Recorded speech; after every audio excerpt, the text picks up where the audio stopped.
United States is the biggest devil behind all of this. They're just evil.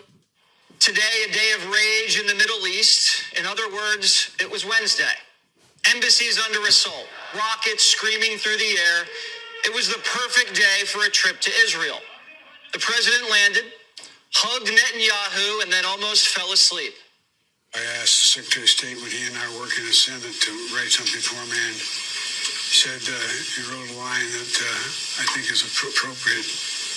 He said, it's not, we lead, not just, well, I won't go into it, I'll wait later. Taking too much time. But Biden only met with Netanyahu today. The rest of the Arab leaders snubbed him.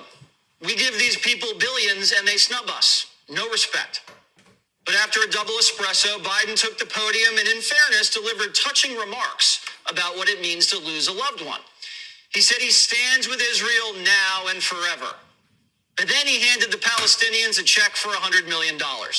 today I'm also announcing $100 million in new U.S. funding for humanitarian assistance in both Gaza and the West Bank. This money will support more than 1 million displaced and conflict-affected Palestinians, including emergency needs in Gaza. If Hamas diverts or steals the assistance, they will have demonstrated once again that they have no concern for the welfare of the Palestinian people. And it will end. If Hamas steals the money, come on, man. Biden just bought terrorists a fresh arsenal. We're a bunch of suckers. What are the Arabs giving them? Nothing. The most any Arab nation is giving the Palestinians $4 million.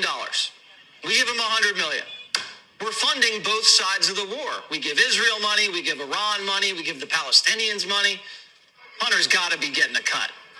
So Biden hugs Bibi, falls asleep, writes a check to Hamas, and then tells Israel, don't turn Gaza into a quagmire like Bush did in Iraq. After 9/11, we were enraged in the United States. While we sought justice and got justice, we also made mistakes. I know the choices are never clear or easy for the leadership. There's always cost, but it requires being deliberate and an honest assessment about whether the path you're on will achieve those objectives. The vast majority of Palestinians are not Hamas. Hamas does not represent the Palestinian people. Biden voted for the Iraq war. And now he's telling Israel, don't be stupid like I was. And do your best to kill terrorists, not civilians. Thank you, Joe. Great advice. He should have told them, don't leave the weapons behind so terrorists can't have them like I did in Afghanistan. The president then said our Defense Department confirmed that Hamas's rocket hit the hospital, not Israel's. Yet the president never mentioned radical Islam. He never uttered a single word about fanatical Muslims hell-bent on ethnic cleansing. Never touched it. Skipped right over the root causes. Also, never mentioned Iran. Biden's trying to soft-pedal Iranian involvement because his administration has been letting Iran get away with murder for years. To his credit, President Trump had demolished ISIS, assassinated Soleimani, and pulled out of the nuke deal and slapped crippling sanctions on that country's energy sector. He had great relationships with the leaders of Saudi Arabia, Egypt, Jordan, and Turkey, all the major Arab players. And Israel was cutting deals with these Arabs. And now the deals are on hold because of Iranian mischief. And Biden isn't going to be able to put this back together. He's just not. Biden was so angry after getting snubbed by the Arabs and being greeted with rockets and riots and hospital hoaxes that he snapped at Binder on the plane ride home. Watch.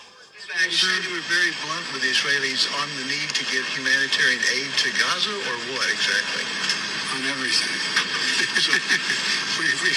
I was very blunt about the need to support getting humanitarian aid to Gaza. Get it to Gaza and do it quickly. All right. Any more to the hospital, sir? May I? Don't. Ooh. So Primetime isn't really sure what the trip accomplished. Symbolically, it was a victory for Israel. Financially, it was a victory for Hamas. And this obviously delayed Israel's ground campaign into Gaza. The Mideast looks even more chaotic than it did before Biden arrived, which is quite the accomplishment. Joining me now, Special Forces veteran